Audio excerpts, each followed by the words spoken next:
Hey, it's Zach, and I'm back with another episode of Elevate and Accelerate. And today I want to talk to you about why your story matters. In fact, it's probably one of the most important things that you can do is share your story. And I'm going to tell you why. So I've done this in other episodes talking about the history of story and the science of story and all these things. And I just wanted to tie it all together right now in this shorter version so that you can really have a fuller picture of what's so important about your story and why it's so important for you to share. Now, this could apply to whether or not you're a business owner, but really this conversation is to those entrepreneurs and business owners out there who are looking to build trust and credibility in their marketplace. And a lot of this hinges off of this idea and this philosophy that we have at Celebrity Branding Agency and that I talk about often is that a brand is a story and branding is storytelling. And so a great brand is a story that others are sharing for you. That's actually a quote from the CEO and co-founder of Celebrity Branding Agency, Nick Nanton. And it's something that really holds a lot of weight. And so as we unpack what story is all about and what I've spent so much of my time researching and studying and diving into is understanding story and storytelling and how it's played a role in all of humanity. Going back to the earliest times, 40, 50,000 years ago with cave drawings.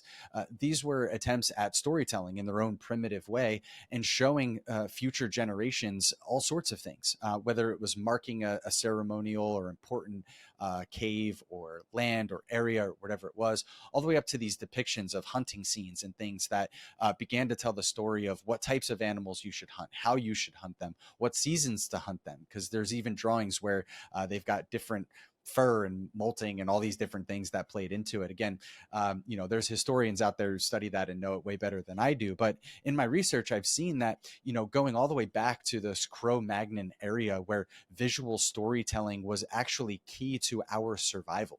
I talked with a renowned historian, Brian Fagan, who talked about how storytelling was an integral part of helping the Cro-Magnon survive the ice age, right? And I've talked about that in a previous episode. So it's just really cool. And whether or not our brains now are wired for storytelling because those were the ones that survived back then or not, the reality is that our brains are literally wired for storytelling.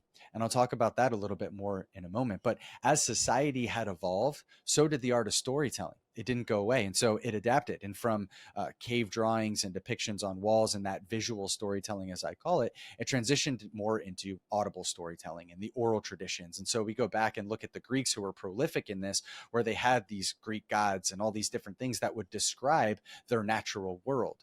There was a god to describe, spring and harvest, and to describe earthquakes and floods and all these different natural phenomena and these different things. And so they use story to communicate to their people in society when were the best times to harvest, when were the best times to plant their crop, when were the best times to fish and hunt and do all these other different things. But it was also a form of entertainment, right? But it's because of storytelling that these societies were able to build and grow and adapt and move into the next level. And now that process of society evolving into what it is today has brought us to an age of digital storytelling.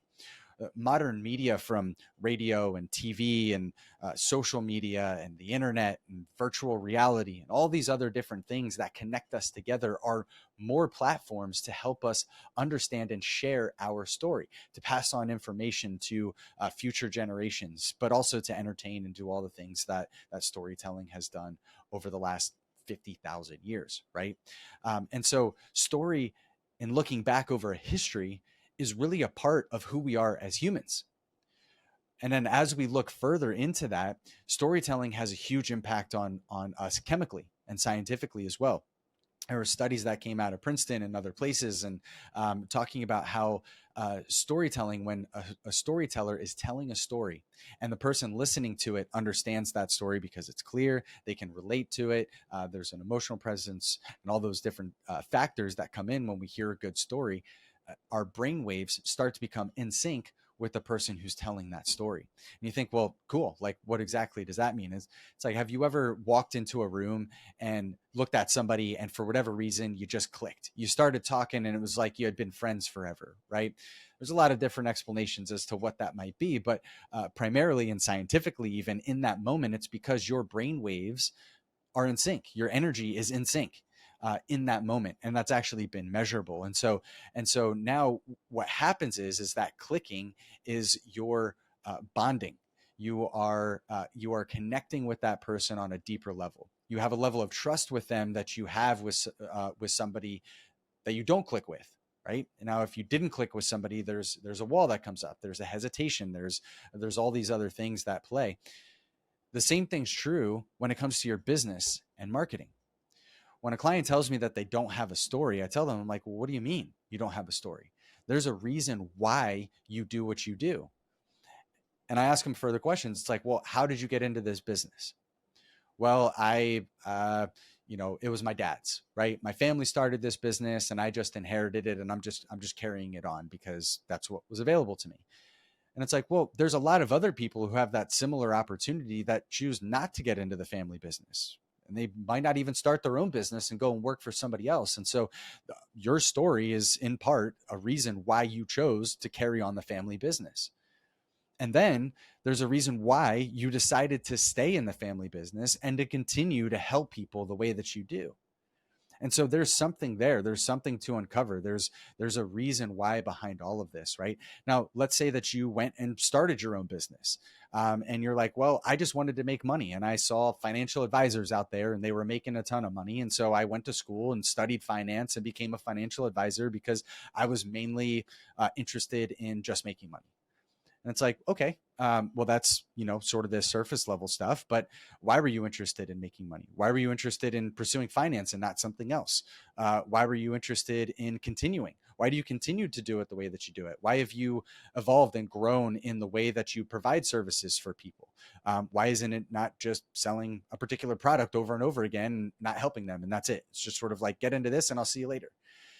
Because the reality is that you, and some level, genuinely enjoy helping people with using your skills and expertise, whatever the motivation was originally to get into it. And you continue to do so, and you continue to get better, and you continue to help people at the level at which you do, because you really are passionate about helping people. And so that's a story of why, right? And you can uncover more of that story. And then as you start to share that story of why you do what you do, it attracts your ideal client.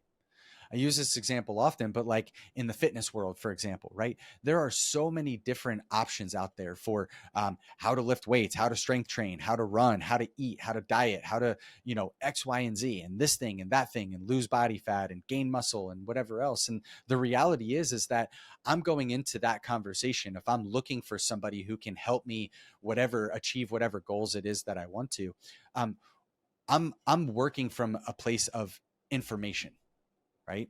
Your prospect has more information at their fingertips than ever before. And so they are an informed buyer. They're not just going to trust everything that you say. In fact, they're going to do some level of research, whatever that might be. And they're going to look for somebody that aligns with the things that they align with, whether that's values or experience or expertise of the very particular thing that they're looking for. And so to use my fitness example again, like if I'm looking for a fitness trainer who's going to help me get stronger and faster and accomplish the goals that I want, I'm not going to look for a power lifter. Like, my body isn't built to be a power lifter. That's not even something that I'm interested in. I'm interested in functional fitness. I'm interested in strength that's going to be more like calisthenics or doing something that running or cycling or some of those different things that I really enjoy and that help me to get fit, not powerlifting. And so if I'm looking for an expert and I find an expert in fitness, but everything that they're talking about in their content is really geared towards powerlifting or whatever it is, I'm not going to be interested. Or let's say I find somebody who says that they're an expert in the type of fitness that I'm looking at, but they don't have any content, or they don't really show up online, or they don't have any level of experience. I'm going to move on to the next one to find the person that does, because I want to hear what they have to say. I want to know what their story is. How did they get to a place where they are right now? What made them an expert, or what made them qualified to talk about the things that they're talking about? And this is going beyond just the designations that they might have. Like, what qualifies you from an experience or expertise level? What qualifies you from your own journey and personal story that led you to where you are now? I literally look for that in people. And the people that shared are the ones that I'm like, oh yeah, I get that. Oh, and you get me, right? It's that level of empathy and connection that's created as a result of us sharing our story, is that our audience then gets to know a little bit more about who we are. not just who we are, but why we do what we do. And if you skip those steps, then the conversations that you're probably having with your prospects when they get on the phone start with you having to talk about who you are and why you do what you do, and then getting into the how and the what and the why and all, or the how and the what and everything else that you do once you get into your sales process, right? But if you can do that at the beginning, you'll see an increase in your conversions a lot of times with the same number of leads, because you're going to be capturing the attention of the people that would otherwise have moved on already, because they're interested in hearing who you are and why you do what you do. Now, the pitfall that we fall into, just like this fitness stuff, is when we start comparing ourselves to other people. If I walk around the gym, there's people in there who bench my body weight just to warm up, right? And I can look at that and think, oh man, like I should be doing that. Why am I not that strong? Why am I not that fit? Why don't I look that way? And as soon as we start comparing ourselves to other people, when we have no idea what their journey and process has been like, we get in a very bad spot, right? We should really only compare ourselves now to where we were before. And are we growing? Are we getting better? Are we doing better? Are we moving forward? So, in that context, your story has nothing to do with anybody else's story. You don't need to have a really rag to riches story. It doesn't have to be like The Pursuit of Happiness with Will Smith. It doesn't have to be some of these like blockbuster movie style storylines that captivate your audience just because of the emotionality of it all. And, that's just not how it works. But you have a why, or at least that's not how it works for everybody. Some people have those stories, and great, you should be sharing those too. But you should also be building a business off of the back of that and inserting that story into the ways that are going to help you produce leads and sales opportunities, and then convert all of those along the way. I talk about all this stuff in different places, but for today, let's really just focus on this fact that you have a story, and your story is worth sharing. And again, it doesn't matter whether or not you're a business owner. Really, all of us have a story to share. And just going back and looking through humanity, looking at science of all of this, what I didn't talk about is also when you're hearing a good story, that there's a hormone in our brains, a neuropeptide being released called oxytocin. Right? It's been called the love hormone before, and some other things. And as science is really digging into really what this neuropeptide really does within our brains, all the studies show that no matter what, it really is foundational to building and maintaining relationships. It has a primary function in the building and maintaining of relationships. And what is your business if it's not trying to build and then maintain a relationship with your prospect and with your audience, right? And turn them into a client, which is the maintaining an ongoing relationship after the fact. And so we are in the business. Life is about relationships. It is what we do. No matter what we say or whatever direction we look, people do business with people, and they do business with people that they know, like, and trust. And so whether you're a student trying to get a job, if you're putting your resume out there and sitting down in an interview, you should be incorporating your story into that. And that's, a lot of people wouldn't say that, right? It's like, just put your logic out there, put the benefits and the value add and everything that you're going to get, right? And that's what we do in our CVs and our resumes. It's like, here's the numbers, here's the brass tacks, here's the things. And it's forgettable, because everybody is doing the exact same thing. And when you're doing the same thing as everybody else, you're getting compared to everybody else. And like we just talked about with comparison, it's not helpful, because there's always going to be somebody better. There's always going to be somebody who's done more, gotten faster, lifts more, runs quicker. Like, it's just the way that it is, right? And so we're comparing and we're competing on a level that isn't helpful for us and for our business. But when we show up uniquely us, sharing our story and what makes these accomplishments that we've achieved so valuable, and the other litany of things that we bring to the table, like understanding our prospect where they are because we've been through it, understanding what it's like to go through the process of having to overcome your tax problems because you had tax problems as well, and you had to figure it out for yourself, and now you help other people figure it out for themselves, or because you're a financial advisor because you saw your mom struggle once your father passed away, and she didn't have any income, any retirement, and nothing to live off of, and she had to scramble to try to keep things together for you and your family. I've heard all of these stories, right? And a lot of times people say, I don't even have a story, and then that's what they share with me, and it's like, we very clearly have a story, right? And so in our ability to be able to understand our why is really going to give us the power to attract and talk to our ideal audience, build trust with them, and then from that trust, have the opportunity to show them that our expertise might be their brand of expertise. We might be the type of person that they're looking for and have the knowledge to be able to help them solve their problem. And then they decide to choose us as their guide, as Donald Miller calls it in his Story Brand book. But, we get to be that guide for them that helps guide them along on their journey to becoming whatever version of themselves they want to be, right? And they see us as the most valuable person to be able to do that for them. So when you use your story, and again, storytelling is a big part of this, it's not just about telling your story and telling the why story over and over again. You've got to think about it from this perspective of story in general. And what's your prospect story? What's your client story? And a lot of times when I talk about a client story, a person immediately says, well, yeah, I've got client stories on my website. They're all over the place. And so I'm like, all right, cool, let's check it out. And they're testimonials. And testimonials aren't client stories, right? Testimonials are testimonials. And let me show you the difference.